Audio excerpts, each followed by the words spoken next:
وداعيا إلى الله بإذنه وسراجا منيرا وبشر المؤمنين بأن لهم من الله فضلا كبيرا.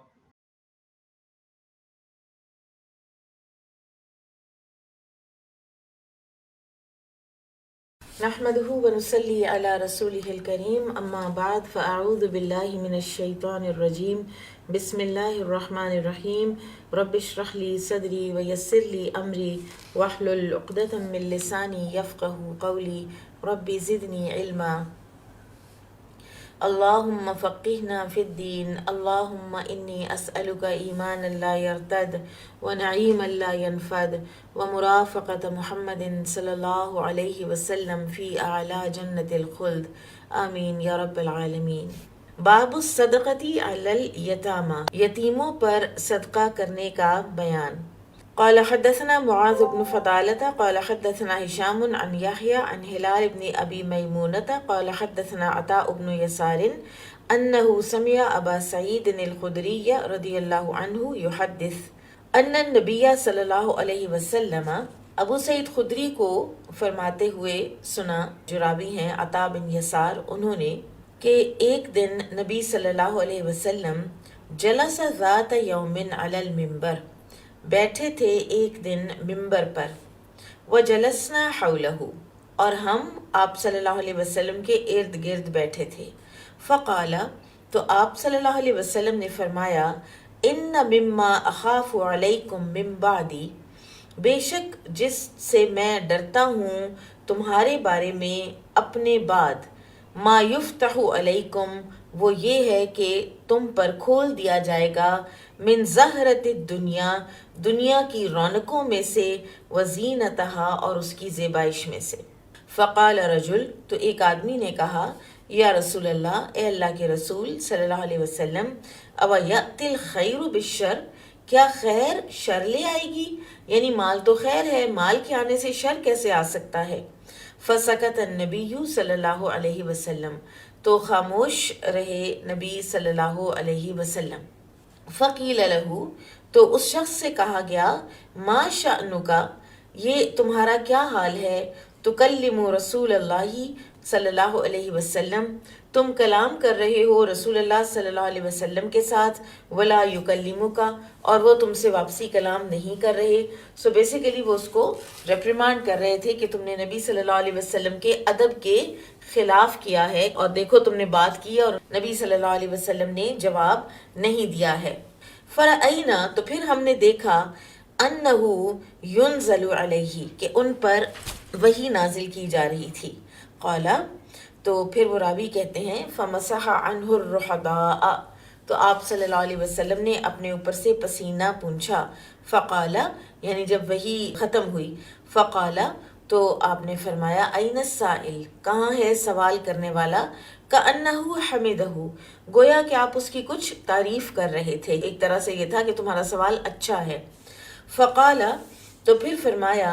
انہ لا یأتی الخیر بالشر، کہ بے شک خیر شر نہیں لے کر آتی۔ وان مما ینبت الربیع، بے شک جو کچھ بہار میں اگتا ہے، لش گرین، ڈھیر سارا گراس ہر طرف، یقتل او یلم، وہ جانور کو یا قتل کر دیتا ہے یا بیمار کر دیتا ہے، قتل کے قریب کر دیتا ہے، کیونکہ وہ اس کو اتنا زیادہ دیکھتا ہے اور پھر کھاتا جاتا ہے اور بیچ میں انٹرول نہیں ڈالتا، وقفہ نہیں ڈالتا جانور، تو جانور بیمار ہو جاتا ہے۔ الا آکلۃ الخضر، مگر یہ کہ کوئی جانور ایسے سبزہ کھائے، اکلت، وہ کھائے، حتیٰ اذا امتدت خاصرتاہا، کہ یہاں تک کہ بھر جائیں اس کی دونوں کوکھیں، اس کی دونوں سائیڈز، یعنی اچھی طرح سے اس کا پیٹ بھر جائے۔ استقبلت عین الشمسی، پھر وہ سورج کی طرف رخ کر کے لیٹ جائے یا بیٹھ جائے۔ فسلطت، پھر وہ گوبر کرے، وہ بالت، اور وہ پیشاب کرے، وہ رتعت، پھر وہ دوبارہ چرے، تو وقفہ ڈالے اور ایک کھانے کو میل کو ہضم ہو جانے دے، پھر وہ اگلا میل لے، ٹھیک ہے۔ وَإِنَّ هَذَا الْمَالَ، اور بے شک یہ مال، خَضِرَةٌ حُلْوَةٌ، یہ سرسبز ہے، میٹھا ہے۔ فَنِعْمَ صاحب المسلم، تو کیا ہی اچھا ہے یہ ایک مسلمان کے لیے ساتھی، یہ مال، ما اعطى منه المسکین والیتیم وابن السبیل، جو اس میں سے وہ دیتا ہے مسکین کو، یتیم کو اور مسافر کو، او کما قال النبی صلی اللہ علیہ وسلم، یا اسی طرح سے فرمایا نبی صلی اللہ علیہ وسلم نے، وَإِنَّهُ مَن يَأْخُذْهُ بِغَيْرِ حَقِّهِ، اور جو کوئی لیتا ہے اس مال کو ناحق، اس کا حق نہیں ہوتا، کالذی یاکل، اس طرح ہوتا ہے جیسے وہ کھاتا ہے، ولا یشبع، اور وہ سیر نہیں ہوتا، ان جانوروں کی طرح جو اینڈ میں پھر اسی چارے کو کھا کھا کر ہلاک ہو جاتے ہیں، وَيَكُونُ شَهِيدًا عَلَيْهِ يَوْمَ الْقِيَامَةِ، اور یہ جو مال ہے یہ ان پر گواہ ہوگا قیامت کے دن، علیہ، ان کے خلاف۔ اب یہاں پر امام بخاری نے اس حدیث سے یتیموں پر صدقہ کرنے کی ترغیب ثابت کی ہے، کیونکہ اس میں یہ الفاظ ہیں نا کہ مسلمان کا بہترین ساتھی اس کا مال ہے،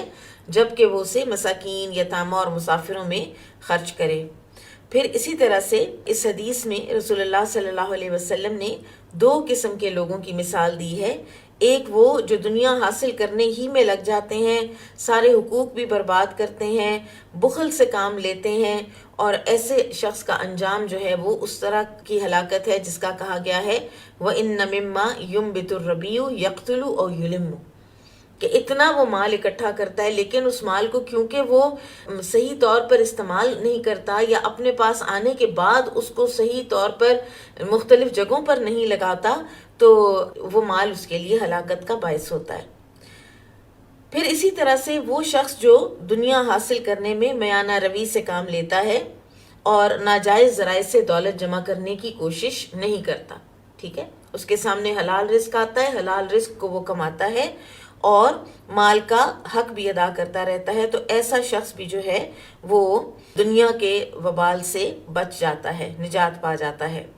تو ایک وہ ہے کہ جو صرف دنیا حاصل کرنے کی کوشش میں ہوتا ہے، اور ایک وہ ہے کہ جو حلال سے دنیا حاصل کرنے کی کوشش کرتا ہے اور میانہ روی سے کام لیتا ہے، اس کے لیے مال شر ثابت نہیں ہوتا، لیکن جو شخص مال کے پیچھے ہی پڑ جاتا ہے تو اس کے لیے یہ مال شر ثابت ہو جاتا ہے۔ پھر یہ ہے کہ یہ جو مال ہے وَإِنَّ هَذَا الْمَالَ خَضِرَةٌ حُلْوَةٌ، سرسبز ہے، میٹھا ہے، ٹھیک ہے، یعنی اپنے مزاج میں بھی یہ بڑا جاذب ہے، اور پھر یہ کہ اس کا ذائقہ بھی بڑا زبردست ہے، جس انسان کو اس کا ذائقہ آ جائے وہ اس کے بغیر پھر رہ بھی نہیں سکتا، ٹھیک ہے، اور پھر یہ کہ یہ دیکھنے میں بھی بہت اٹریکٹیو لگتا ہے، تو دونوں طرح سے یہ خَضِرَةٌ حُلْوَةٌ ہے۔ اور پھر جو مال ان جہتوں میں خرچ ہوئے، یعنی مسکین کو، یتیم کو، مسافر کو، تو وہ مال جو ہے وہ نعم المال ہے، وہ بہترین مال ہے، وہ اچھا مال ہے، اور اس کا ہونا انسان کے لیے خیر ہے۔ لیکن جس میں انسان غربا بھول جائے، دوسروں کے حقوق کی ادائیگی کو بالکل بھول جائے، اور پھر یہ بھی ہے کہ مثلاً وہ اس کو حاصل کرنے کے لیے مزید سے مزید اس کو اپنی نظروں میں ملٹی پلائی کرنے کے لیے وہ ربا کا بھی استعمال کرے، وہ سود کھائے، اور اس طرح سے یہ مال جو ہے سارے کا سارا اس کے لیے ہلاکت کا باعث بن جائے گا۔ پھر اسی حدیث سے ہمیں یہ بھی پتہ چلتا ہے کہ نبی صلی اللہ علیہ وسلم پر قرآن کے علاوہ بھی وحی نازل ہوتی تھی۔ کتنی واضح ہے یہ حدیث اس بارے میں کہ یہ ساری جو مثال ہے یہ جانوروں کے چارہ چرنے کی، یہ وحی کے ذریعے اس وقت نبی صلی اللہ علیہ وسلم پر نازل ہوئی ہے۔ اسی لیے علماء نے وحی کو 2 قسموں میں ڈیوائیڈ کیا ہے، وحی مطلوب اور وحی غیر مطلوب۔ اور وحی مطلوب وہ ہے کہ جو قرآن پاک ہے اور اس کی تلاوت کی جاتی ہے، اور غیر مطلوب جو ہے وہ حدیث ہے کہ جس کا ذکر قرآن میں نہیں ہے، جس کی تلاوت نہیں کی جاتی، لیکن وہ دینی امور ہیں جن کے بارے میں نبی صلی اللہ علیہ وسلم نے ہمیں سمجھایا ہے، بتایا ہے۔ تو وہی غیر مطلوب کے انکار کا آج کل کافی ٹرینڈ ہے، لیکن یہ بھی آپ کو پتہ ہونا چاہیے کہ وہی غیر مطلوب کے بغیر آپ وہی مطلوب پر بھی عمل نہیں کر سکیں گے، اس کی امپلیمنٹیشن بھی آپ کے لیے مشکل ہو جائے گی۔ باب الزکاۃ علی الزوج والایتام فی الحجر، زکوٰۃ کا بیان اپنے شوہر پر اور اپنے گھر میں پلنے والے یتیموں پر۔ قالہ ابو سعید عن النبی، امام بخاری کہہ رہے ہیں کہ یہ ابو سعید الخدری نے نبی صلی اللہ علیہ وسلم سے اس کو بیان کیا ہے، اور ایک اور جگہ پر امام بخاری نے اس کو بیان کر دیا ہے متصل سند کے ساتھ بھی، پوری سند کے ساتھ بھی۔ اب جو پہلا عنوان تھا، پہلی حدیث جو ہم نے پڑھی، اس میں عام یتیموں کا ذکر تھا، اور اس عنوان میں جو زیر پرورش یتیم ہیں ان کا ذکر ہے کہ گھر میں یتیم پرورش پا رہے ہیں تو کیا ان پر بھی زکوٰۃ دی جا سکتی ہے؟ قال حدثنا عمر بن حفص قال حدثنا أبي قال حدثنا الأعمش قال حدثني شقيق عن عمرو بن الحارث عن زينب امرأة عبد الله رضي الله عنهما قال فذكرته لإبراهيم فحدثني إبراهيم عن أبي عبيدة عن عمرو بن الحارث عن زينب امرأة عبد الله بمثله سواء قالت، زینب جو کہ بیوی تھیں عبداللہ بن مسعود کی، یہ وہ روایت کر رہی ہیں، وہ بتا رہی ہیں، کنت فی المسجد، میں تھی مسجد میں، فرأیت النبی صلی اللہ علیہ وسلم، تو میں نے دیکھا نبی صلی اللہ علیہ وسلم کو، فقالا، تو آپ نے فرمایا، تصدقنا ولو من حلیہکن، صدقہ کرو چاہے تمہارے اپنے زیورات میں سے ہی کیوں نہ ہو، وکانت زینب تنفق علی عبد اللہ، اور جو زینب تھیں وہ خرچ کیا کرتی تھیں عبداللہ بن مسعود پر، وَأَيْتَامٍ فِي حَجْرِهَا، اور یتیموں پر جو ان کے اپنے گھر میں تھے۔ ایسا معلوم ہوتا ہے کہ یہ زینب جو تھیں ان کی پہلے کوئی شادی تھی، اس شادی سے ان کے بچے تھے، ان کا پہلا شوہر وفات پا گیا، اس کے یتیم بچوں کے وہ کفالت یہ خود کرتی تھیں، یعنی اپنے ہی بچے تھے لیکن تھے یتیم، اور اب یہ عبداللہ بن مسعود کی بیوی تھیں۔ فقالت لی عبداللہ، تو انہوں نے کہا عبداللہ سے، سل رسول اللہ صلی اللہ علیہ وسلم،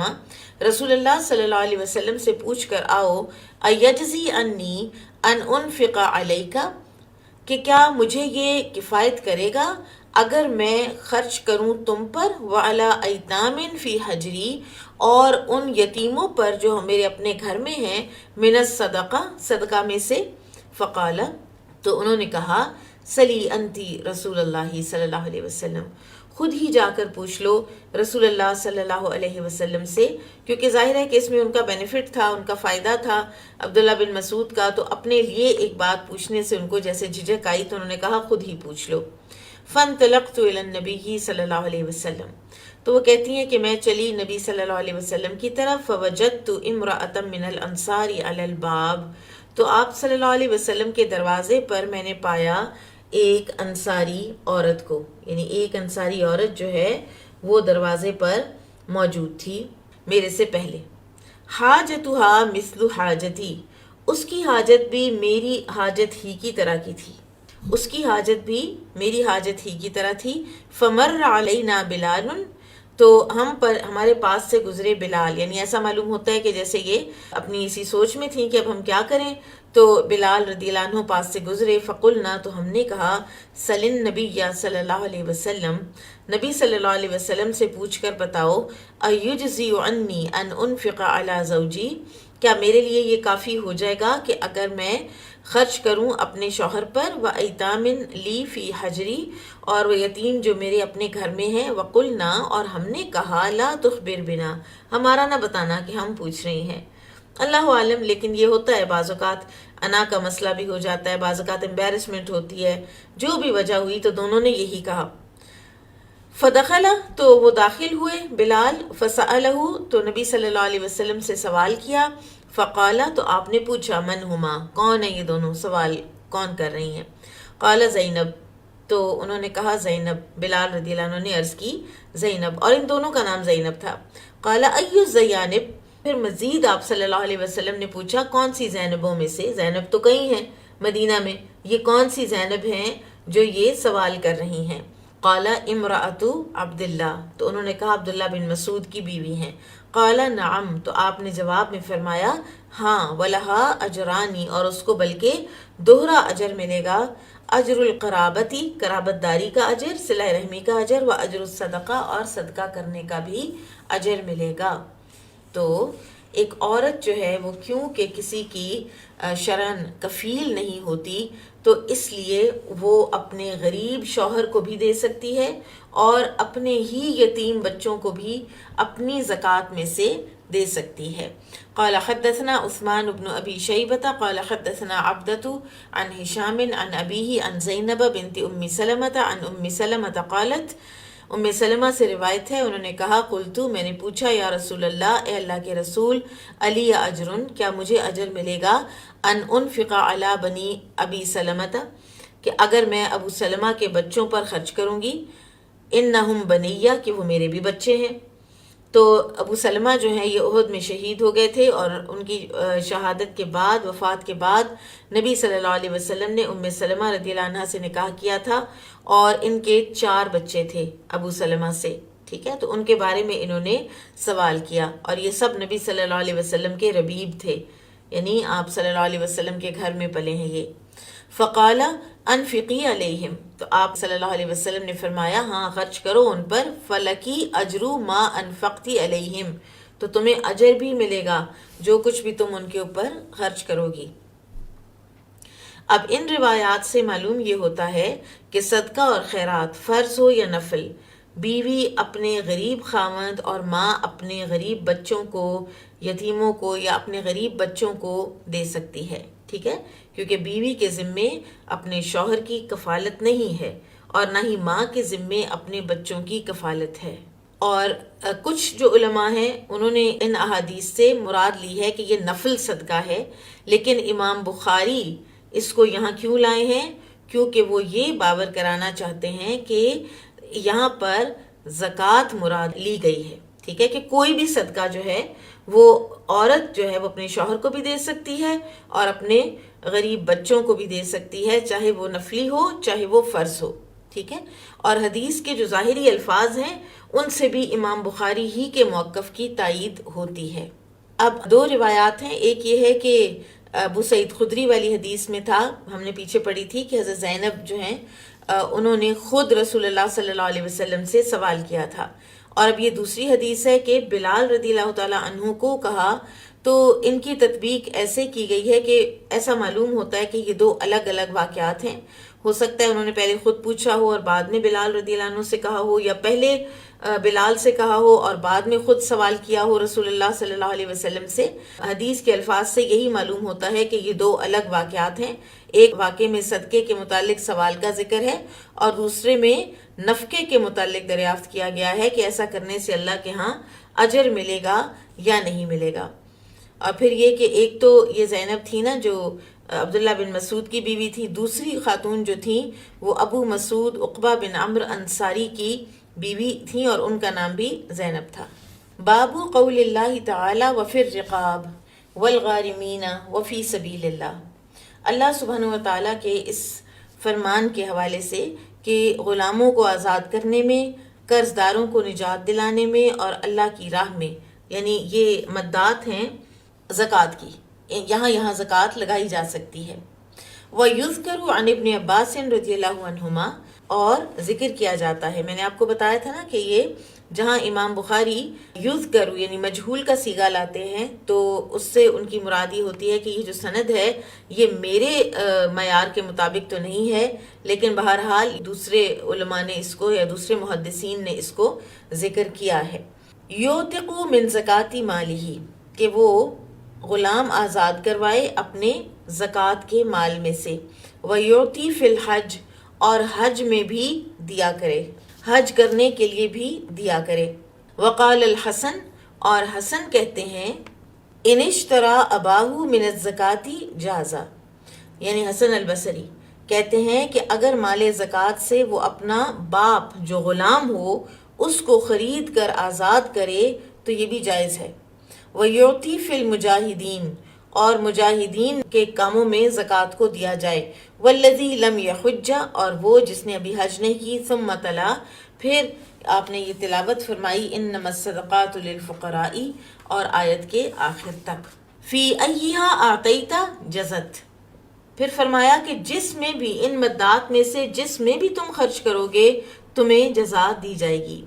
وقال النبی صلی اللہ علیہ وسلم، اور پھر نبی صلی اللہ علیہ وسلم نے فرمایا ان خالدا احتبس ادرعہ فی سبیل اللہ، کہ خالد بن ولید جو ہیں انہوں نے روک رکھی ہے اپنی زرہ اللہ کے راستے میں دینے کے لیے۔ وَيُذْكَرُ عَنْ أَبِي لَاسٍ، اور یہ بھی ذکر کیا گیا ہے ابو لاس سے،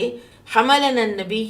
چڑھایا ہمیں، سوار کرایا ہمیں، نبی صلی اللہ علیہ وسلم نے علی ابل الصدقتی للحج، زکوٰۃ کے یا صدقہ کے اونٹوں پر حج کے لیے ہمیں سوار کرا دیا۔ اب امام حسن البصری کا قول بھی ابن ابی شیبہ نے نقل کیا ہے اور متصل سند کے ساتھ کیا ہے، اور اسی طرح سے ابن عباس کی جو یہ تعلیق ہے یہاں پر، اس کو بھی ابو عبید نے اپنی کتاب الاموال میں متصل سند کے ساتھ بیان کیا ہے۔ ٹھیک ہے، تھوڑا تھوڑا سا ہم سند کے بارے میں بھی دیکھتے جاتے ہیں ساتھ ساتھ۔ اس کا مطلب یہ ہے کہ مال زکوٰۃ غلاموں کو آزاد کرنے اور کسی کو حج کے لیے دینے میں خرچ ہو سکتا ہے۔ اب یہ جو بات امام حسن البصری نے کہی کہ غلام باپ کو مال زکوٰۃ سے خرید کر آزاد بھی کروایا جا سکتا ہے، تو اس پر ان کے ساتھ کسی نے اتفاق نہیں کیا۔ پھر خالد بن ولید رضی اللہ عنہ والی بات جو ہے یہ خود امام بخاری نے متصلاً بیان کی ہے بعد میں کتاب الزکوٰۃ ہی میں، حدیث نمبر 1468 میں۔ اب اور جو ابو لاس والی روایت ہے نا، اس کے بارے میں آتا ہے کہ یہ ضعیف ہے۔ اب ہم تھوڑا سا یہاں پر ٹھہر کر دیکھ لیتے ہیں کہ جو مدات اسلام میں بتائی گئی ہیں زکوٰۃ کی، جو قرآن میں بتائی گئی ہیں زکوٰۃ کی۔ نمبر 1، فقراء۔ فقراء سے مراد وہ حاجت مند ہیں جو اپنی ضرورتوں کو پورا کرنے کے لیے وسائل سے محروم ہوں۔ مساکین وہ ہیں کہ جن کے پاس مال تو ہو لیکن اتنا نہ ہو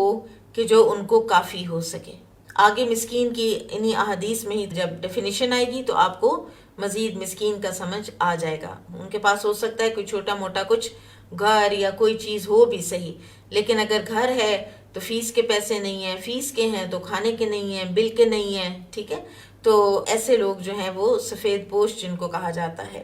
پھر تیسری کیٹیگری ہے عاملین، اور عاملین علیہا یہ وہ سرکاری اہلکار ہیں کہ جو زکوٰۃ کی وصولی اور حساب کتاب، اکاؤنٹنٹ وغیرہ اس پر مامور ہوتے ہیں، تو ان کی جو تنخواہیں ہیں وہ اسی زکوٰۃ کے اکٹھے ہوئے مال میں سے دی جا سکتی ہیں۔ پھر مؤلفۃ القلوب، تالیف قلبی، اور تالیف قلبی میں کون کون آتا ہے؟ نمبر 1، وہ کافر جو اسلام کی طرف مائل ہوں اور مالی تعاون کرنے سے ان کے اسلام قبول کرنے کی امید ہو۔ نمبر 2، وہ کانورٹس، وہ نئے مسلمان جنہیں اسلام پر قائم رکھنے کے لیے مالی تعاون کی ضرورت ہو۔ اور نمبر 3، ایسے افراد جنہیں اس لیے مالی تعاون دیا جائے تاکہ وہ دوسرے کفار کو مسلمانوں پر حملے سے روکیں، مثلا اسلامی سرحدوں پر بسنے والے نان مسلمز، ان کو خوش رکھا جائے، ان کے اوپر زکوٰۃ میں سے خرچ کیا جا سکتا ہے کہ یہ دوسری طرف سے اگر کوئی دشمن حملہ آور ہو تو یہ اس کو روک سکیں، کیونکہ یہ بھی کافر ہیں تو کفار پر تو حملہ آور نہیں ہوں گے لیکن ان کی ہمدردیاں ہمارے ساتھ رہیں گی۔ ایسے اگر کوئی سچویشن کسی ملک کو درپیش ہو تو وہ بھی زکوٰۃ کے پیسوں میں سے ان کو دے سکتا ہے۔ تو یہ تالیف قلب کے یہ 3 کیٹیگریز ہیں۔ اگلی ہے گردن آزاد کرانا، ٹھیک ہے، وہ پھر رقاب، اس میں ہر قسم کے غلام شامل ہیں۔ مال زکوٰۃ سے انہیں خرید کر آزاد بھی کیا جا سکتا ہے، اور کوئی غلام اگر اس نے اپنے مالک کے ساتھ مکاتبت کر رکھی ہو، اور مکاتبت کیا ہوتا ہے؟ وہ لکھا پڑھی جو غلام کر لیتا ہے اپنے مالک کے ساتھ کہ اگر میں تمہیں اتنے پیسے کما کے لا دوں تو تم مجھے آزاد کر دو گے۔ تو جس غلام نے مکاتبت کر رکھی ہو اور وہ سٹرگل کر رہا ہو، وہ اتنے پیسے نہ بنا سک رہا ہو، تو آپ زکوٰۃ میں سے اس کو اتنے پیسے دے کر اس کو آزاد کروا سکتے ہیں۔ غارمین، اور غارمین کی مختلف صورتیں ہیں، اور غارمین اصل میں کیا ہے؟ جو مقروض ہو، ٹھیک۔ تو نمبر 1، ایسا انسان جو اپنے گھر والوں کے، اہل و عیال کے اخراجات پورے کرتے کرتے مقروض ہو گیا ہو، یعنی بعض لوگوں نے کئی دفعہ گروسری سٹور پر ادھار کیا ہوا ہوتا ہے، پورے مہینے کی گروسری وہ لے چکے ہوتے ہیں لیکن ان کو نہیں ہو رہا ہوتی توفیق کہ وہ اس کے پیسے واپس دے سکیں، جینوئن کیسز، ٹھیک ہے، تو ایسے لوگوں کی آپ مدد کر سکتے ہیں زکوٰۃ میں سے۔ نمبر 2، جس نے کسی کی ضمانت دی ہو پھر وہ اس ضمانت کا ذمہ دار قرار دیا گیا ہو، یعنی فرض کریں اگر آپ ضامن بنی ہیں کہ فلاں شخص کو قرض دے دیں، اے کو آپ کہہ رہی ہیں کہ سی کو قرض دے دو، میں ضامن ہوں، میں بی ضامن ہوں کہ سی جو ہے وہ اپنا قرض وقت پر واپس کر دیں گی۔ اور پھر سی قرض نہیں واپس کرتی، سی قرض واپس کیے بغیر کہیں غائب ہی ہو جاتی ہیں سپوز، تو پھر اب آپ ضامن ہے نا، بی ضامن ہے اے کے مال کا، اب بی کے پاس اتنا مال نہیں ہے، تو پھر بی کو یہ مال کہاں سے دیا جائے گا؟ زکوٰۃ میں سے دیا جا سکتا ہے کہ تاکہ اس کی جان چھٹے۔ اور تیسرے جو کاروباری طور پر قرضے کا شکار ہو گیا ہو، اس کو سمجھنے کی ضرورت ہے۔ اس کا یہ مطلب نہیں ہے کہ جو انڈسٹریلسٹ جو بڑے بڑے قرضے اپنے اس کو پھیلانے کے لیے لے تو لیتے ہیں اور پھر کہتے ہیں کہ اچھا ٹھیک ہے ہمیں زکوٰۃ میں سے دے دیا جائے اور ہمارا قرضہ ادا کروا دیا جائے، لیکن اگر کوئی ایسا ہو، کوئی بزنس مین ہی بے شک ہو، کوئی ایسا ہو کہ جس نے لیا تو صحیح قرضہ لیکن وہ بینکرپٹ ہو گیا اور اب اس کے پاس کچھ نہیں رہ گیا اور سود در سود قرضہ اس کے اوپر چڑھتا چلا جا رہا ہے، ٹھیک ہے، تو ایسا انسان جو ہے وہ سپوز اس کے پاس ایک آدھا گھر ہے موجود، لیکن اگر وہ گھر بیچے تو وہ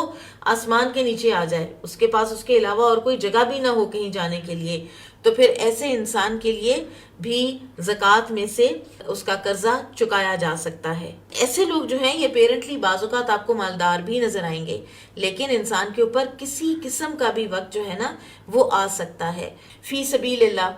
فی سبیل اللہ جو ہے یہ نمبر 1 قتال فی سبیل اللہ، اور بعض علماء جو ہیں وہ یہ کہتے ہیں کہ قتال فی سبیل اللہ ہی بس ایک واحد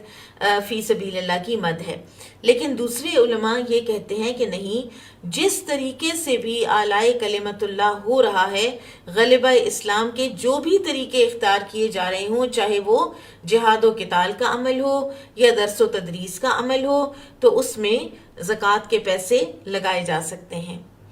اور 8واں مصرف ابن سبیل مسافر، اور اس سے مراد وہ مسافر ہے جو سفر کے دوران مالی تعاون کا حقدار ہو گیا، مثلا چاہے اس کی جیب کٹ گئی یا وہ کسی وجہ سے وہ اپنی دولت سے محروم ہو گیا اور وہ مسافر ہے، خواہ وہ اپنے گھر میں صاحب حیثیت ہے، تو اس کی امیجیٹ سچویشن سے نجات دلانے کے لیے آپ اس کو زکوٰۃ میں سے دے سکتے ہیں۔ یہ 8 مصارف ہیں۔ اب ان مصارف کے بارے میں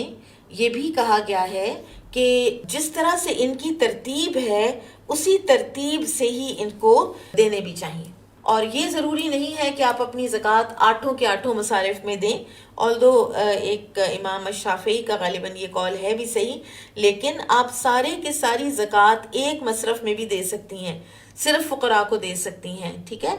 اور صرف مساکین کو دے سکتی ہیں۔ اور پھر یہ جو ترتیب ہے اس کا کہتے ہیں کہ ضرور خیال کرنا چاہیے، بہت سے علماء کی یہی رائے ہے کہ سب سے پہلا حق جو ہے آپ کی زکوٰۃ پر وہ فقراء اور مساکین کا ہے، پھر اس کے بعد عاملین کا ذکر آیا ہے جو اس ادارے میں کام کرتے ہیں، کیونکہ اس ادارے میں اس طرح کے لوگ، کوئی چارٹرڈ اکاؤنٹنٹ ہوگا، کوئی کچھ ہوگا، کوئی کلیکٹر ہوگا، تو یہ سارے جو لوگ ہیں ان کے بغیر تو زکوٰۃ کا ادارہ قائم ہی نہیں ہو سکتا۔ تو یہ ایک سیلف سفیشینٹ انسٹیٹیوشن ہے جو اللہ سبحانہ و تعالیٰ نے بنا دیا ہے، جو اپنے آپ کو بھی خود ہی سسٹین کرتا ہے، اپنے ملازموں کی تنخواہیں بھی خود جنریٹ کرتا ہے، اور پھر یہ ہے کہ معاشرے میں ہر طرح کے جو مالی پریشر میں آئے ہوئے لوگ ہیں ان کی مدد کرتا ہے، اور اس میں ٹاپ پر جو اس کے نظر میں ہوتے ہیں لوگ وہ فقراء ہیں، سب سے زیادہ غریب، کمر توڑ غربت والے، پھر مساکین ہیں کہ جن کے پاس کچھ نہ کچھ ہے لیکن ضروریات زندگی پوری نہیں ہو رہی، پھر عاملین ہیں انسٹیٹیوٹ کو، ادارے کو چلانے کے لیے، پھر اس کے بعد تالیف قلب ہے، پھر جیسے جیسے یہ ہیرارکی چلتی ہے، اور اینڈ میں مسافر بھی ڈال دیا گیا۔ مقروض کا بھی آپ دیکھ لیجئے کہ اسلامی معاشرہ ہمدرد معاشرہ ہے، اسلامی معاشرہ کسی کو دور سے بیٹھ کر تو اس کے کسی مس فارچون کے چاہے ترس کھانے کا یا چاہے اس کا کوئی مذاق اڑانے کا نہیں ہے، یہ معاشرہ ایسا ہے کہ جہاں پر باقاعدہ اللہ تعالیٰ نے ایک ایسا ادارہ قائم کر دیا ہے کہ ایک دفعہ اگر کوئی بینکرپٹ ہو گیا ہے اور اس کی جائیدادوں کی کرکی کی باتیں ہو رہی ہیں، لوگوں کے ساتھ ہوا ہے اس طرح، تو ان کو ایک دفعہ اپ لفٹ کر دیا جائے، ایک دفعہ ان کو قرضے سے نجات دے کر تو ان کو ان کے پیروں پر کھڑا کر دیا جائے، تو اس کے لیے بھی زکوٰۃ کا پیسہ استعمال ہو سکتا ہے۔ قال حدثنا ابو الیمانی قال اخبرنا شعیب قال حدثنا ابو الزنادی عن الاعرج عن ابی ہریرہ رضی اللہ عنہ قال امر رسول اللہ صلی اللہ علیہ وسلم بصدقۃ فقیل، نبی صلی اللہ علیہ وسلم نے صدقہ وصول کرنے کا حکم دیا تو آپ کو بتایا گیا، منع ابن جمیل، منع کر دیا ہے ابن جمیل نے، وہ کہتا ہے میں نے نہیں دینا، وخالد ابن الولید، اور خالد بن ولید نے بھی منع کر دیا ہے رضی اللہ عنہ، والعباس ابن عبد المطلب، اور عباس بن عبد المطلب نے بھی منع کر دیا ہے۔ آ کر آپ کو ان تین لوگوں کی شکایت لگائی گئی کہ یہ زکوٰۃ نہیں دے رہے۔ فقال النبی صلی اللہ علیہ وسلم، تو نبی صلی اللہ علیہ وسلم نے فرمایا، ما ینقم ابن جمیل، نہیں انتقام لیتا ابن جمیل، الا انہ کان فقیرا، مگر یہ کہ وہ تھا فقیر محتاج، فاغناہ اللہ ورسولہ، تو اللہ اور اس کے رسول نے اس کو غنی کر دیا۔ یعنی یہ تو ایک منافقت کی بات ہے کہ ایک انسان غریب تھا، فقیر تھا، اسلام کی وجہ سے اس کو اتنی دولت مل گئی، اور اب وہ اس میں سے حق جو اسلام نے رکھا ہے وہ بھی دینے کو تیار نہیں ہے۔ وَأَمَّا خَالِدٌ، تو جہاں تک خالد کا تعلق ہے، فَإِنَّكُمْ تَظْلِمُونَ خَالِدًا، تو تم لوگ خالد پر ظلم کرتے ہو، قَدِ احْتَبَسَ أَدْرَاعَهُ وَأَعْتُدَهُ فِي سَبِيلِ اللَّهِ، انہوں نے تو اپنی زرہ اور اپنا جو باقی اسلحہ ہے، ویپنری ہے، وہ فی سبیل اللہ اس کو وقف کیا ہوا ہے، تو اس کی زکوٰۃ نہیں ہو سکتی۔ وَأَمَّا الْعَبَّاسُ بْنُ عَبْدِ الْمُطَّلِبِ، اور جہاں تک معاملہ ہے عباس بن عبد المطلب کا، فعم رسول اللہ صلی اللہ علیہ وسلم، تو وہ اللہ کے رسول صلی اللہ علیہ وسلم کے چچا ہیں، فہی علیہ صدقۃ ومثلها معها، اور ان کی زکوٰۃ ان پر صدقہ ہے اور اس کے برابر اور بھی یعنی میری طرف سے ہوگی۔ تابعہ ابن ابی الزنادی عن ابیہ وقال ابن اسحاق عن ابی الزنادی ہی علیہ ومثلها معها وقال ابن جریج حدثت عن الاعرج مثلہ، یہ سند کے متعلق باتیں ہیں۔ ٹھیک ہے، اب امام بخاری رحمہ اللہ کا موقف ہے کہ نمبر 1، یہ جو احادیث ہم نے پیچھے پڑھی ہیں نا، کہ ہر طرح کے غلام جو ہیں، کیونکہ بعض جو علماء ہیں محدثین انہوں نے کہا کہ صرف مکاتب اس میں شامل ہو سکتا ہے، لیکن امام بخاری کہتے ہیں کہ تمام قسم کے غلام اس میں شامل ہیں، اور انہوں نے اس میں ابن عباس کا اثر پیش کیا ہے، ابن عباس کا قول پیش کیا ہے۔ اور جو غلام ہوتے ہیں بیسیکلی 3 قسم کے ہوتے ہیں۔ نمبر 1، جو نسل در نسل غلام چلے آ رہے تھے اور کسی نے ان کو خریدا اور آزاد کر دیا، ٹھیک ہے، اس میں بھی زکوٰۃ لگ سکتی ہے۔ دوسرا وہ غلام جس نے اپنے مالک سے مکاتبت کر لی ہوئی ہے اور اس مکاتبت کے لیے اس کو ہیلپ کیا جائے، یہ بھی اسی میں آتا ہے۔ اور تیسرا یہ کہ کوئی مسلمان جو ہے وہ قیدی ہو کر کسی کفار میں چلا گیا ہے اور اس کا فدیہ دینا ہے اور اس کو آزاد کرانا ہے، تو وہ بھی غلام آزاد کرانے کے معنی میں آتا ہے، ٹھیک ہے۔ اچھا، اب امام بخاری یہاں پر جو مصرف ہے نا فی سبیل اللہ، اس سے کیا مراد لیتے ہیں، انہوں نے جو آگے آثار نقل کیے ہیں ان سے پتہ چلتا ہے کہ امام بخاری کے مطابق جہاد اور حج دونوں ہی فی سبیل اللہ میں شامل ہیں، تو اسی لیے انہوں نے حسن البصری اور ابن عباس کے آثار کو پیش کیا ہے۔ اب خالد بن ولید والی بات یہاں پر دوبارہ کیوں آ رہی ہے، یہ ایک دفعہ پہلے گزر چکی ہے۔ وہ امام بخاری دوبارہ اس لیے لائے ہیں یہ بتانے کے لیے کہ انہوں نے اپنی زرہوں اور اپنے جو ویپنز تھے، آلات تھے، اسلحہ تھا، اس کو اللہ کے راستے میں وقف کر رکھا تھا، تو اس لیے ان سے زکوٰۃ کا مطالبہ درست نہیں، یہی فرمایا نا نبی صلی اللہ علیہ وسلم نے۔ تو امام بخاری جو اپنے دلیل دیتے ہیں اس کے معنی یہ ہے کہ انہوں نے وقف کرتے وقت اپنے مال سے زکوٰۃ نکالنے کی نیت کی تھی، جتنا بھی ٹوٹل مال ہے نا ان کا، اس میں سے انہوں نے یہ زرہیں اور اسلحہ زکوٰۃ کے طور پر نکال کر فی سبیل اللہ وقف کیا تھا۔ تو یہ فی سبیل اللہ کی مد کا ایک ایکسپلینیشن ہے جو امام بخاری دے رہے ہیں۔ اور پھر عباس بن عبد المطلب کے زکوٰۃ ادا نہ کرنے کی وجہ یہ بیان کی گئی ہے کہ وہ بدر میں اپنا اور اپنے بھائی کا فدیہ دینے کی وجہ سے مکروز تھے، ٹھیک ہے، اور انہوں نے بحیثیت مکروز اپنی زکوٰۃ کو خود اپنے ہی لیے جائز سمجھا، اسی لیے نبی صلی اللہ علیہ وسلم کا جو یہ فرمان ہے ہی علیہ صدقہ، وہ انہی پر صدقہ ہو گئی ہے، ٹھیک ہے، اور میں کچھ اور بھی دوں گا ان کو۔ تو ایک معنی تو اس کا یہ کیا گیا ہے۔ دوسرا معنی یہ ہے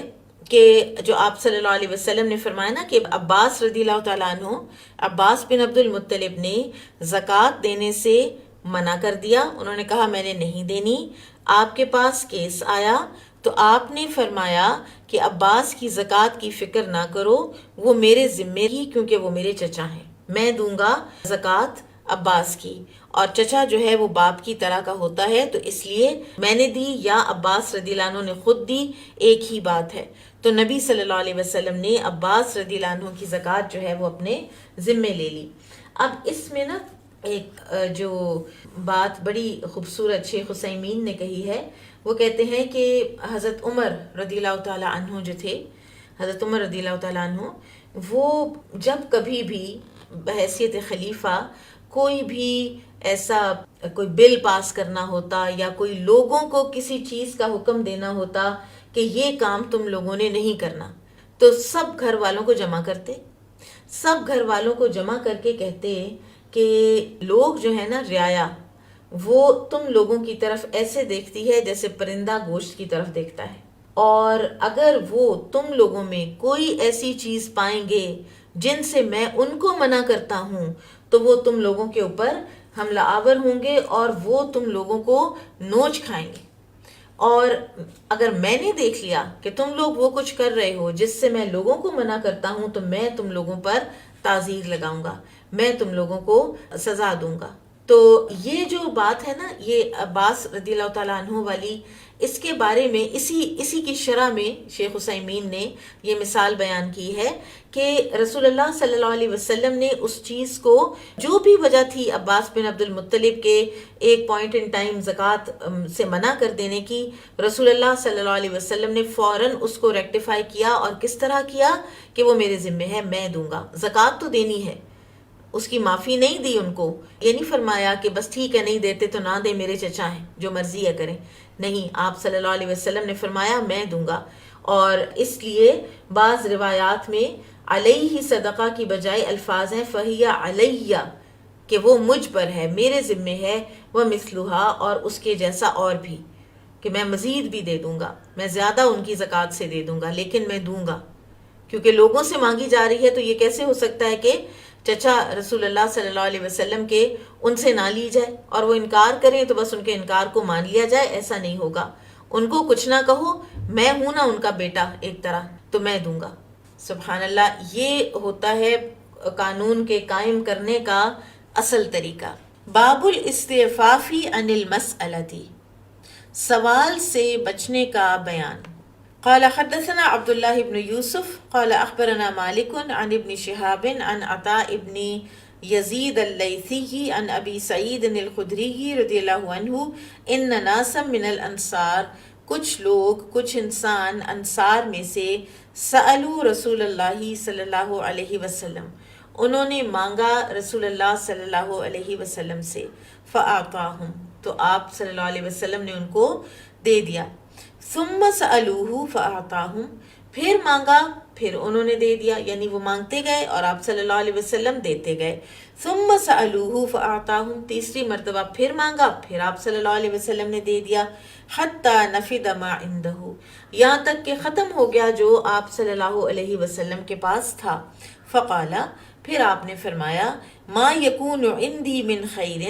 جو کچھ بھی مال میں سے میرے پاس ہوتا ہے، فلن ادخرہ عنکم، تو میں اس کو تم لوگوں سے بچا کر نہیں رکھتا، میں اس کو اپنے پاس ذخیرہ نہیں کرتا تم سے چھپا کر، ومن یستعفف، اور جو کوئی سوال کرنے سے بچے گا،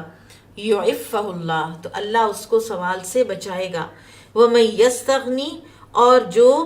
غنا یعنی بے نیازی اختیار کرے گا یا بے نیازی چاہے گا، یغنہ اللہ، تو اللہ تعالیٰ اس کو غنی کر دے گا، ومن یتصبر یصبرہ اللہ، اور جو کوئی صبر اختیار کرے گا اللہ تعالیٰ اسے صابر بنائے گا، وما اوتی احد عطاء خیرا واوسع من الصبر، اور کسی کو بھی کوئی ایسی خیر، کوئی ایسی اچھی صفت نہیں دی گئی جو کہ صبر سے زیادہ اچھی ہو، جو کہ صبر سے زیادہ وسعتوں والی ہو، ٹھیک ہے، تو انسان کو بہت زیادہ لوگوں کے مال پر نظر رکھنا، اس کے پاس یہ ہے تو میں یہ مانگ لوں، اور سوال کرتے رہنا، یہ جو ہے یہ پسند نہیں کیا گیا۔ اور جو سوال سے بچتا ہے اللہ اسے بچا لیتا ہے، اللہ اس کی ضروریات خود پوری کرتا ہے، اللہ تعالیٰ اس کے لیے بڑے ڈیسنٹ ڈگنیفائڈ وسائل پیدا کر دیتا ہے اس کی ضروریات کو پورا کرنے کے لیے، اگر وہ چاہتا ہے کہ وہ لوگوں سے سوال نہ کرے، وہ بے نیاز رہنا چاہتا ہے۔ پھر یہ ہے کہ ایک اور مرتبہ بھی ہے اس ساری چیز میں، اور وہ اگلی حدیث میں آ بھی رہا ہے کہ اگر کوئی چیز آپ بے نیاز ہیں لیکن آپ کو کوئی چیز خود سے کچھ دے رہا ہے آپ کی ضرورت سمجھ کر، تو پھر اس کو بخوشی قبول کر لینا چاہیے۔ اور یہ جو فرمایا وَمَن يَتَصَبَّرْ يُصَبِّرْهُ اللَّهُ، کہ جو صبر کرتا ہے تو اللہ تعالیٰ اس کو صبر عطا فرماتا ہے۔ تو اس کے بارے میں بعض نے یہ شرح کی ہے اس کی کہ ایک کیٹیگری پھر وہ بھی ہوتی ہے کہ جو کوئی اگر ان کو کچھ دیتا ہے تو اس کو بھی وہ قبول نہیں کرتے، لیکن یہ اتنی انکریجڈ نہیں ہے بات کہ انسان اس کا یہ انٹرپریٹیشن جو ہے نا یہ اتنی انکریجڈ نہیں ہے کہ کوئی آپ کو دے اور پھر بھی آپ نہ لیں جب کہ آپ کو ضرورت ہے۔ قال حدثنا عبد الله بن يوسف قال أخبرنا مالك عن أبي الزناد عن الأعرج عن أبي هريرة رضي الله عنه أن رسول الله صلى الله عليه وسلم قال والذي نفسي بيدي،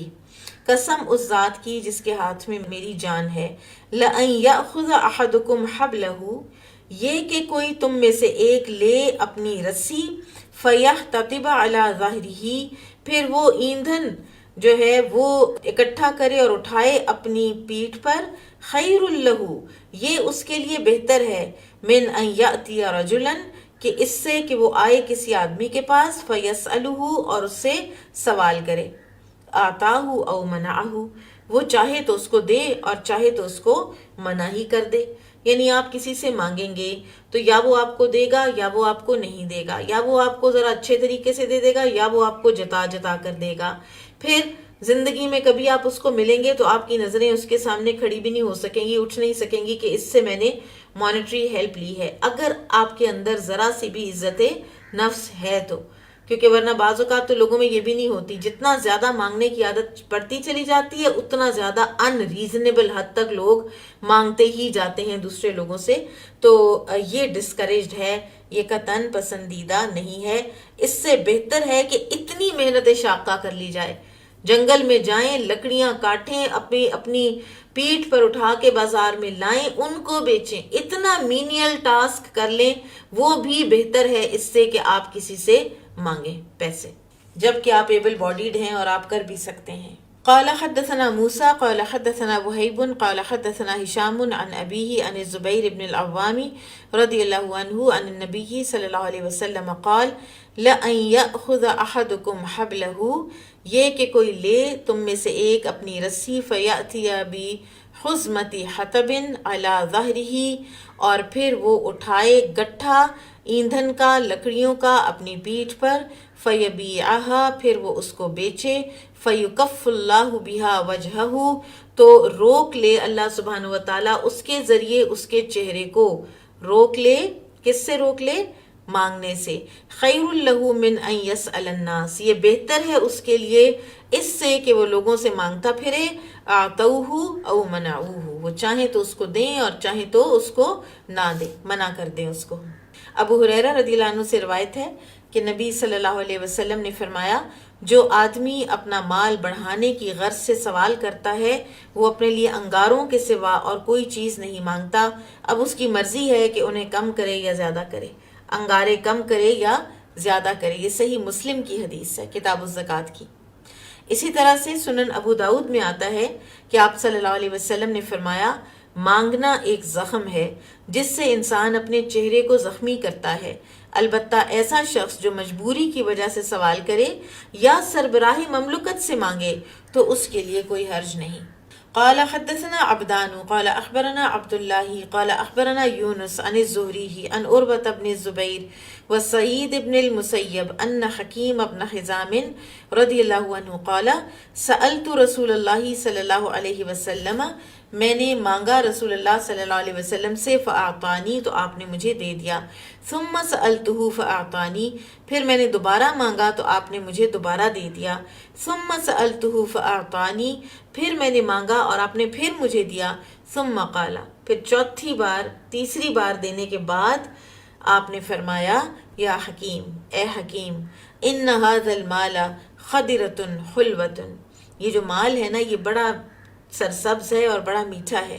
فمن اخذہ بسخاوت نفس، جو کوئی لے گا اس کو نفس کی سخاوت کے ساتھ،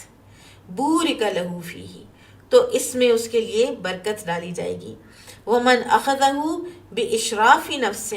اور جو کوئی لے گا اس کو نفس کے طمع کے ساتھ، لم یبارک لہ فیہ، تو اس میں اس کے لیے برکت نہیں ڈالی جائے گی، وکان کالذی یاکل ولا یشبع، تو وہ اس شخص کی طرح ہو جائے گا کہ جو کھاتا ہے لیکن سیر نہیں ہوتا، الید العلیا خیر من الید السفلی، جو اوپر والا ہاتھ ہے وہ نیچے والے ہاتھ سے بہتر ہے، فقال حکیم، تو حکیم نے کہا، فقلت، تو میں نے کہا، یا رسول اللہ، اے اللہ کے رسول، اب آپ دیکھیے کہ زمین زرخیز ہو تو ایک نصیحت کا کتنا اثر ہوتا ہے، انہوں نے کہا، میں نے کہا، اے اللہ کے رسول، والذی بعثک بالحق، وہ ہستی، قسم اس ہستی کی جس نے آپ کو حق کے ساتھ بھیجا ہے، لا ارزع احدا بعدک شیئا، نہیں میں مانگوں گا آپ کے بعد کسی سے بھی کوئی بھی چیز، حتی افارق الدنیا، یہاں تک کہ میں دنیا ہی چھوڑ جاؤں، فکان ابو بکر رضی اللہ عنہ، اور بعد میں اپنے دور خلافت میں ابو بکر رضی اللہ تعالی عنہ یدعو حکیمن، حکیم بن حزام کو بلا بھیجتے تھے، الی العطاء، کہ وہ کچھ دیں ان کو، فیأبا، تو انہوں نے انکار کر دیا، کہتے تھے نہیں میں نے نہیں لینا، ان یقبلہ منہ، کہ وہ لیتے اس سے، انکار کر دیا، ثم ان عمر رضی اللہ عنہ دعاہ، پھر عمر بھی بلاتے تھے ان کو رضی اللہ عنہ، لیعطیہ، کہ دیں ان کو، فابا ان یقبل منہ شیئا، تو انہوں نے بھی انکار کیا کہ وہ کچھ بھی چیز ان سے لیں، یعنی حکیم نے عمر رضی اللہ عنہ کو بھی انکار کر دیا، فقال عمر، تو عمر رضی اللہ تعالی عنہ نے فرمایا، انی اشہدکم معشر المسلمین، اے مسلمانوں کے گروہ، میں تم لوگوں کو گواہ بناتا ہوں علی حکیم، حکیم پر، انی اعرض علیہ حقہ،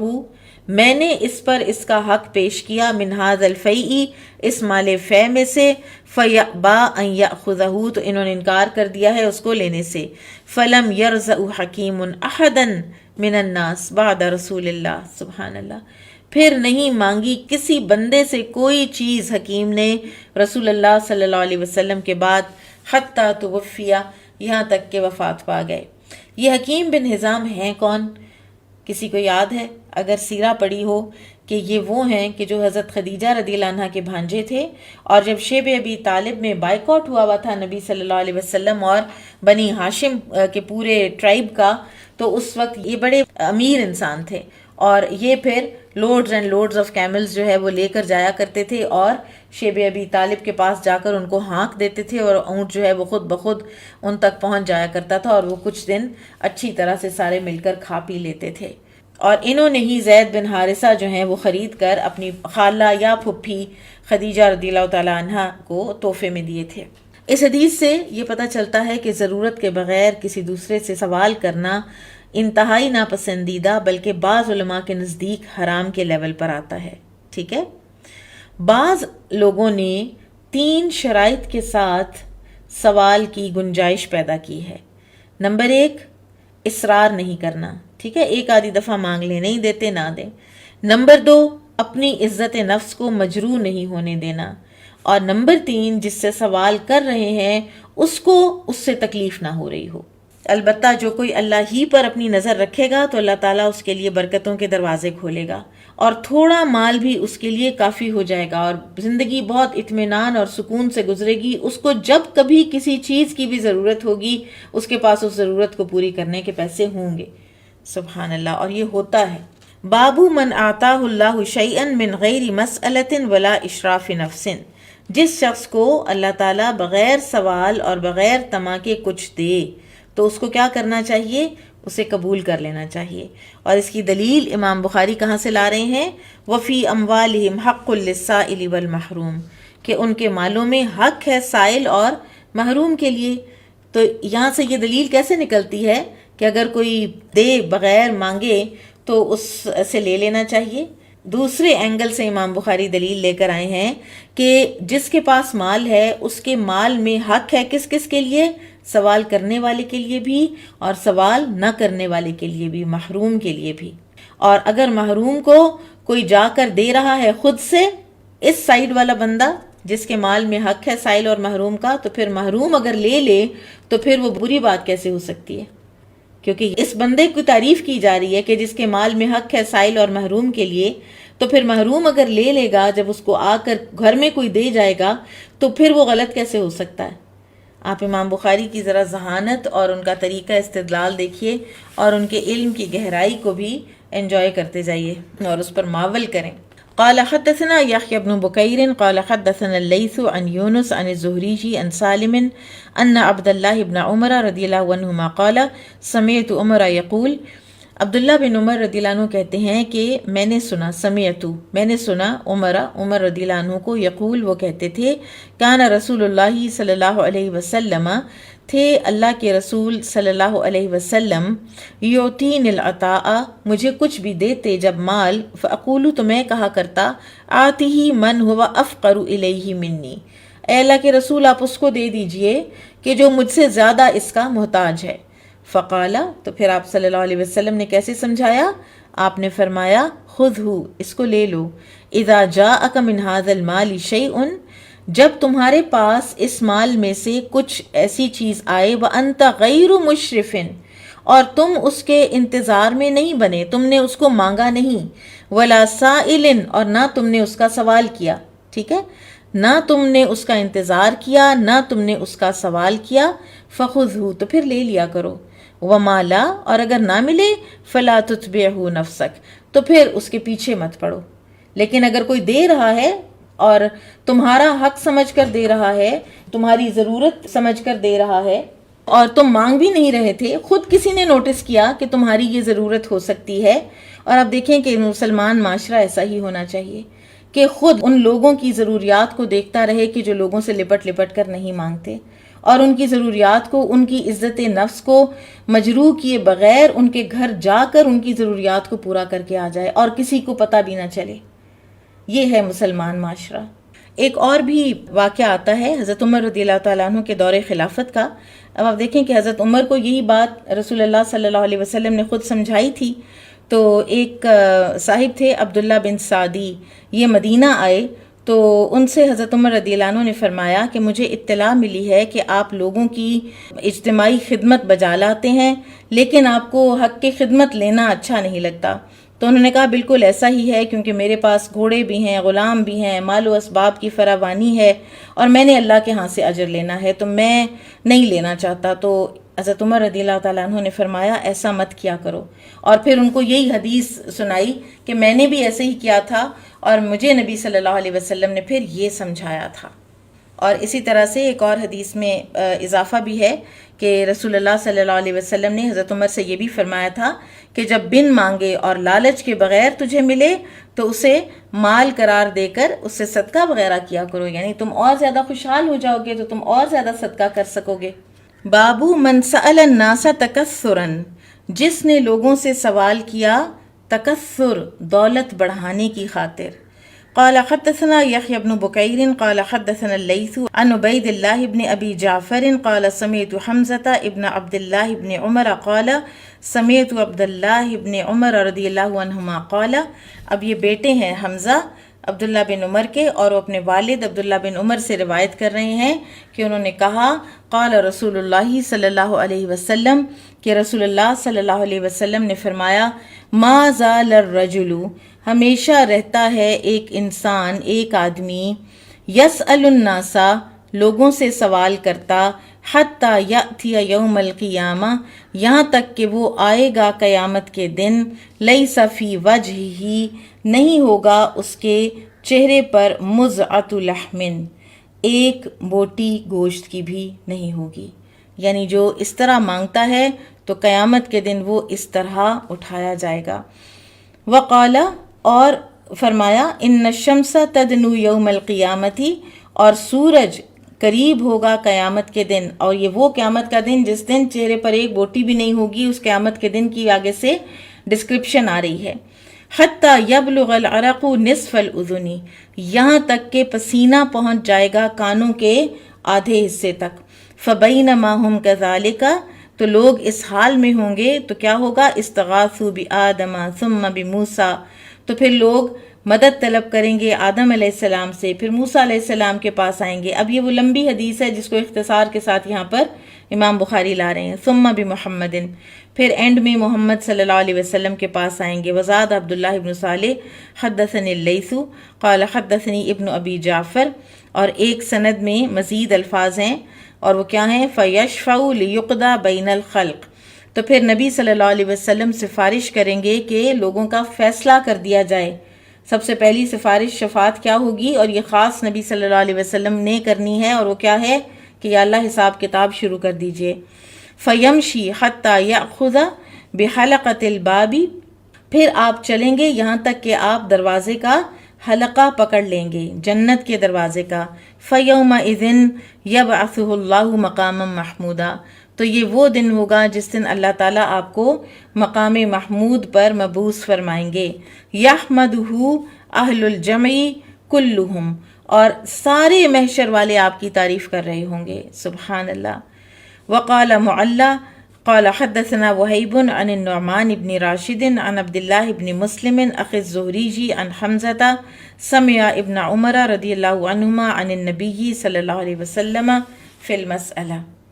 تو ایک اور روایت میں وہ کہتے ہیں، ایک اور سند سے صرف سوال کرنے والوں کا ذکر ہے، باقی آگے کی حدیث کا ذکر نہیں ہے. اور اس حدیث سے ہمیں کیا پتہ چلتا ہے کہ ضرورت کے بغیر صرف اپنی دولت بڑھانے کے لیے لوگوں سے مانگتے پھرنا قیامت کے دن ذلت اور رسوائی کا باعث ہوگا،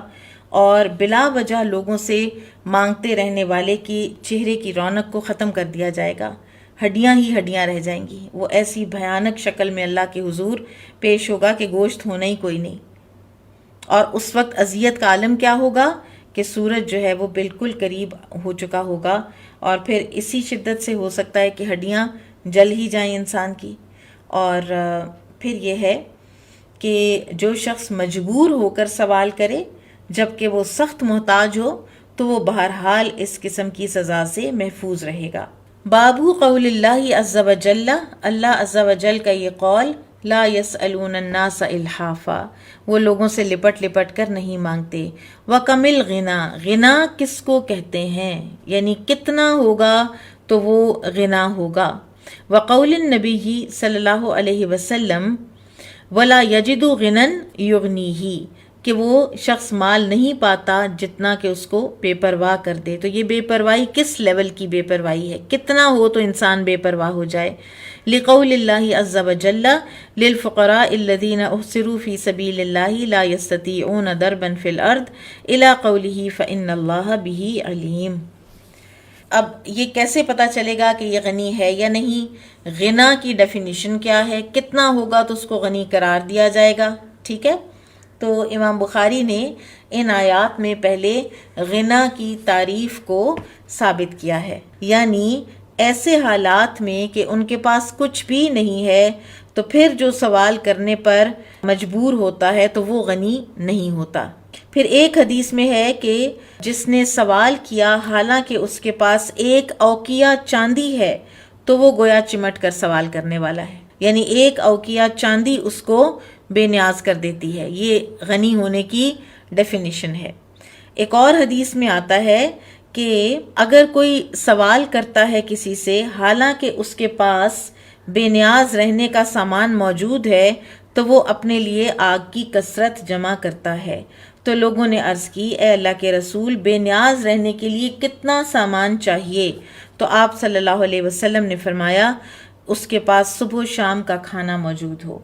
آپ کے پاس آج کا 2 وقت کا کھانا موجود ہے تو آپ کسی دوسرے سے مت مانگیں کل کا کھانا. یہ غنا کی ڈیفینیشن یہ بھی بتائی گئی ہے. یہاں سے یہ پتہ چلتا ہے کہ سوال کس قدر ڈسکریجڈ ہے، کس قدر ناپسندیدہ ہے. قال حدثنا حجاج بن منہال قال حدثنا شعبة قال اخبرني محمد بن زیاد قال سمعت ابا هريرة رضی اللہ عنہ عن النبي صلی اللہ علیہ وسلم قال ليس المسكين الذي ترده الاکلة والاکلتان. مسکین وہ نہیں ہوتا جو گھومتا پھرتا ہے ایک یا دو لقموں کے لیے. ولکن المسکین، لیکن مسکین تو الذی وہ ہے جو لیس لہ غنا، جس کو غنا نہ ہو، جو بے نیاز نہ ہو سکے ضروریات سے، کہ میرے پاس اس کے بھی پیسے ہیں، اس کے بھی پیسے ہیں، اس کے بھی پیسے ہیں. ایسا نہیں ہوتا اس کا. ایک چیز کے ہوتے ہیں تو دوسری کے کم پڑ رہے ہوتے ہیں. وَيَسْتَحْيِي، اور اس کے باوجود وہ شرمندہ ہوتا ہے. اَوْ لَا يَسْأَلُ النَّاسَ إِلْحَافًا، اور یا پھر وہ لوگوں سے لپٹ لپٹ کر نہیں مانگتا. تو یہاں امام بخاری کا مقصد مال کی وہ مقدار بتانا ہے کہ جس کی موجودگی میں لوگوں سے سوال کرنا منع ہے. لیکن اس حدیث میں کوئی وضاحت نہیں ہے. ایک اور حدیث میں آتا ہے کہ جس کے پاس صبح و شام کا کھانا موجود ہو اسے دوسروں سے سوال کرنے کی اجازت نہیں ہے. اللہ عالم. قال حدثنا یعقوب بن ابراہیم قال حدثنا اسماعیل بن علیہ قال حدثنا خالد الحذاء عن ابن اشبع عن الشعبی قال حدثنی کاتب المغیرة بن شعبہ قال، مجھے مغیرہ بن شعبہ کے کاتب نے بتایا. شعبی کہتے ہیں کہ مجھے مغیرہ بن شعبہ رضی اللہ عنہ، یہ صحابی رسول تھے، ان کے کاتب نے بتایا.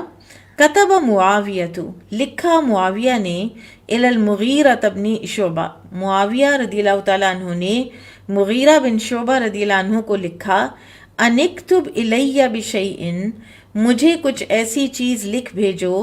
سمعتہ من النبی صلی اللہ علیہ وسلم، جو آپ نے سن رکھی ہو نبی صلی اللہ علیہ وسلم سے. فکتب الیہ، تو مغیرہ رضی اللہ عنہ نے لکھ بھیجا. سمعت النبی صلی اللہ علیہ وسلم یقول، میں نے سنا ہے نبی صلی اللہ علیہ وسلم کو یہ فرماتے ہوئے، ان اللہ کرہ لکم ثلاثا، کہ اللہ نے تمہارے لیے تین چیزیں، تین باتیں ناپسند کی ہیں. قیل وقال، بہت قیل و قال کرنا، ادھر ادھر کی فضول باتیں کرتے رہنا. واضاعۃ المال، اور مال کو ضائع کرنا. وکثرت السؤال، اور کثرت سے سوال کرنا. تو حدیث کو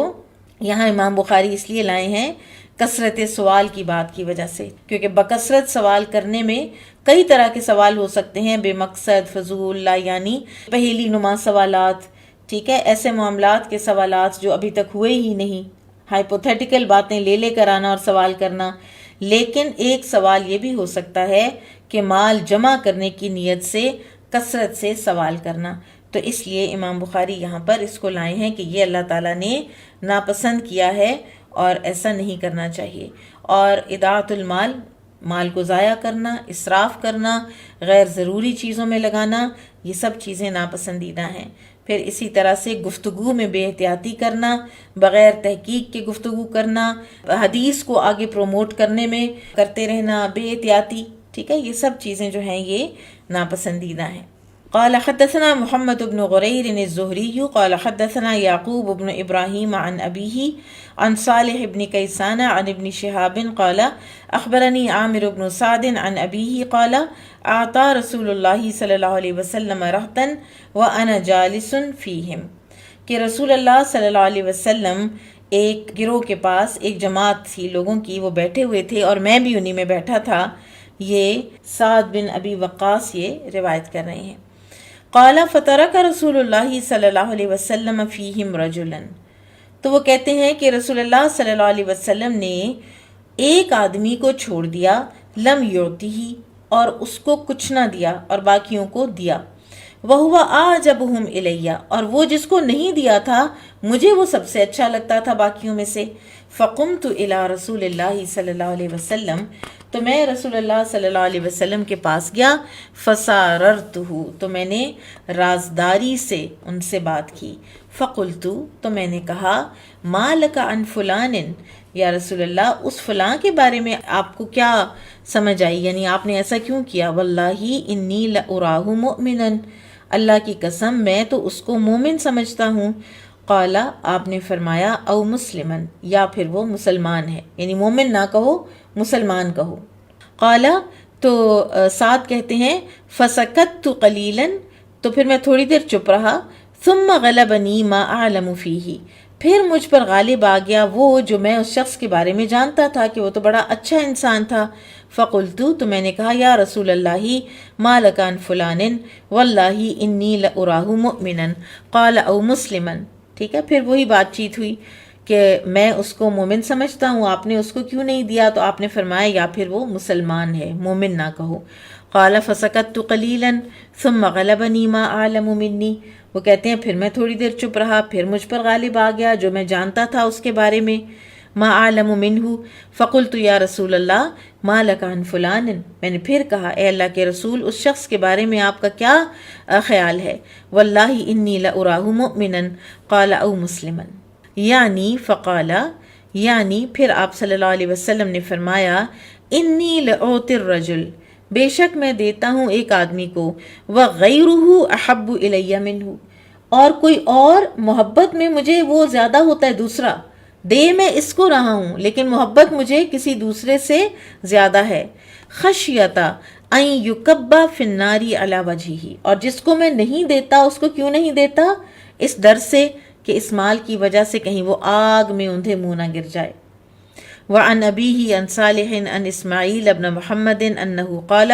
سمعت أبي يحدث بهذا فقال في حديثه، ایک اور روایت میں کیسے آتا ہے، فضرب رسول اللہ صلی اللہ علیہ وسلم بیدہ، تو رسول اللہ صلی اللہ علیہ وسلم نے اپنے ہاتھ سے ایسے مارا، فجمع بین عنقی و کتفی، میری گردن اور کندھوں کے درمیان، ایسے سینے کے اوپر ایسے ہاتھ مارا، ثم قال، پھر فرمایا، اقبل اے سعد انی لأعطی الرجل، کہ اے سعد اس بات کو سمجھو، متوجہ ہو جاؤ اے سعد کہ میں ایک آدمی کو دیتا ہوں، اور آگے پھر وہی بات کہ جو مجھے کوئی اور اس سے زیادہ پیارا ہوتا ہے۔ قال ابو عبداللہ، امام بخاری کہتے ہیں، اور آگے اب وہ کبا یا کبو جو ہے اس کو ایکسپلین کر رہے ہیں، فکبکبو الشعراء 94، قلبو یعنی الٹے کیے جائیں گے، مکبن الملک 22، یقالو اکبر رجل اذا کان فعلہ غیر واقع علی احد، اکبر رجل ہوتا ہے کہ جب یہ لازم ہو، متعدی نہ ہو، ٹھیک ہے، یعنی وہ شخص جو ہے وہ خود الٹا ہوا، فاذا وقع الفعل قلت کبہ اللہ لوجہہ، اور جب یہ متعدی ہو تو کہا جاتا ہے کبہ۔ اکبہ اور کبہ کا فرق بتا رہے ہیں امام بخاری، ایک لازم ہے اور ایک متعدی ہے۔ وَكَبَبْتُهُ أَنَا، اور یہ متعدی ہوتا ہے جب کہتا ہے کہ میں نے اس کو گرا دیا۔ گرامیٹک جو ہیں ورڈز کی کچھ نہ کچھ چیزیں وہ بھی امام بخاری بتاتے رہتے ہیں۔ اب اس حدیث کی عنوان سے مطابقت کس طرح ہے کہ رسول اللہ صلی اللہ علیہ وسلم نے جس شخص کو کچھ نہ دیا تو اس نے حضرت سعد کے بار بار توجہ دلانے کے باوجود مال کے متعلق اس بندے نے سوال نہیں کیا۔ آپ دیکھیں جماعت میں سے سعد رضی اللہ عنہ خود سوال کر رہے ہیں، جس کو نہیں ملا اس نے سوال نہیں کیا، تو امام بخاری اس کی تعریف کر رہے ہیں اور یہ دلیل لا رہے ہیں کہ سوال نہ کرنا جو ہے وہ پسندیدہ ہے۔ اس حدیث میں ہمیں سعد بن ابی وقاص رضی اللہ تعالیٰ عنہ کے مناقب کا بھی پتہ چلتا ہے کہ وہ اٹھے، یعنی ایک کانفیڈنس تھا نا، وہ اٹھے اور نبی صلی اللہ علیہ وسلم سے انہوں نے جا کے تو رازداری میں بات کی، یہ ان کا ایک لیول تھا کہ وہ اٹھ کے جا کے اس طرح بات کر لیتے نبی صلی اللہ علیہ وسلم سے۔ پھر اس حدیث سے ہمیں پتہ چلتا ہے کہ پوری جماعت میں ضروری نہیں ہوتا کہ آپ ایک انسان کو اٹھائیں اور بلائیں اور اس کو سیکریٹیولی دیں، اگر آپ سب کو ہی دے رہے ہیں تو پھر کسی کی بھی انا مجرور نہیں ہوگی نا، تو پھر آپ سب کو اس میں دے سکتے ہیں۔ لیکن یہاں پر آپ یہ دیکھیے کہ نبی صلی اللہ علیہ وسلم نے ایک آدمی کو ایگزیمپٹ کیا ہے اور کسی وجہ سے کیا ہے، اور اس کی حکمت یہ بتائی ہے کہ بعض اوقات کسی کو جب بہت مال ملتا ہے تو وہ اس کے لیے فتنہ بن جاتا ہے، ٹھیک ہے، جو بھی وجہ تھی کہ آپ نے اس کو نہیں دیا، تو اس نے خود سے کوئی شکایت نہیں کی، اس نے خود سے کوئی ایشو ریز نہیں کیا کہ مجھے کیوں نہ دیا، وہ خود سوال کرنے نہیں آیا. اس کے اندر اتنی گہرائی، اتنی ڈیپتھ تھی اس بندے کے اندر کہ وہ اس چیز کو لے لیتا کہ باقی سب کو ملا ہے اور مجھے نہیں ملا ہے. سبحان اللہ. پھر اسی طرح سے اس میں سعد بن ابی وقاص رضی اللہ تعالیٰ عنہ کا حسن ادب بھی پتہ چلتا ہے کہ جب نبی صلی اللہ علیہ وسلم سے بات کی تو اٹھ کر تشریف لے گئے، ساتھ گئے اور رازداری میں بات کی.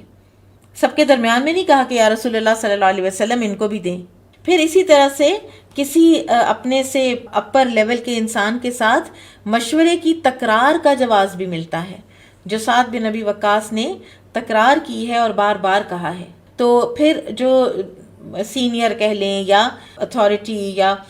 ایک اوپر کے لیول کا جو بندہ ہے، اس کو چاہیے کہ وہ پھر یا مشورہ لے لے اور یا مشورہ نہ لینے کی وجہ کچھ نہ کچھ بتا دے، جیسا کہ نبی صلی اللہ علیہ وسلم نے بتائی ہے. پھر یہ ہے کہ آپ کسی کے بارے میں بھی یہ نہیں کہہ سکتے کہ وہ مومن ہے، آپ کہیں کہ وہ مسلمان ہے. جب یہ دونوں چیزیں اکٹھی آ جاتی ہیں، سینونیم کے طور پہ یوز ہوتی ہیں، تو وہ علیحدہ بات ہے. لیکن جب آپ نے کسی کے اسلام کی گواہی دینی ہے تو پھر بس مسلمان کہیں، کیونکہ مومن ہونا جو ہے وہ دل کی کیفیت ہے اور وہ اللہ کے سوا کوئی نہیں جانتا. تو رسول اللہ صلی اللہ علیہ وسلم بیسیکلی سعد رضی اللہ تعالیٰ عنہ کو یہ سمجھا رہے ہیں کہ تم کیسے کہہ سکتے ہو کہ وہ مومن ہے، تم کہو وہ مسلمان ہے.